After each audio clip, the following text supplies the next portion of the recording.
बिस्मिल्लाहिर्रहमानिर्रहीम। अस्सलाम वालेकुम। ये जो चीज़ आप मेरे हाथ में देख रहे हैं, पाकिस्तान में जगह जगह गली मोहल्लों में देख रहे होंगे, और जुनून की हद तक बच्चे इसको इस्तेमाल कर रहे हैं, तो सोचा क्यों ना इसकी कुछ इन्फॉर्मेशन मैं दे दूं कि असल में है क्या चीज़, शुरू कब हुई और इसके फ़ायदे नुकसान भी कुछ हैं कि नहीं है। तो इसका नाम है जी क्रैकर्स। अकॉर्डिंग टू विकीपीडिया इसको क्रैकर्स भी बोलते हैं।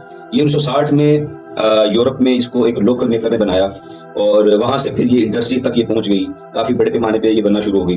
तो चूंकि इसका ना कोई ज़हनी फ़ायदा है ना ही कोई जिस्मानी फ़ायदा है, तो यूरोप के लोग बहुत तेज़ थे। उन्होंने देखा कि मेरे बच्चों में चिड़चिड़ापन आ गया, गुस्सा आ गया, और ये तालीमी सरगर्मी में हिस्सा नहीं ले रहे हैं। और उसके बाद गली मोहल्ले से लोगों ने कहा कि इसकी टक टक की आवाज़ से हम लोग काफ़ी परेशान होते हैं। तो यूँ इस पर आहिस्ता तक पाबंदी लगना शुरू हुई, लेकिन इसको मज़ीद एंटरटेनिंग करने के लिए उन इंडस्ट्रीज़ ने फिर पत्थर के, लोहे के, मेटल के, शीशे के ये क्रैकर्स बनाना शुरू किए। तो उसका जैसे मज़ीद उल्टा रिएक्शन किया आया कि बच्चों को चोटें लगना शुरू हो गई, सर पे लगते, बाजू पे लगते, बच्चे जख्मी होना शुरू हो गए। तो यूं फिर वहाँ की जो एजेंसीज थी, वहाँ की जो हुकूमतें थी, वो समझ गए कि ये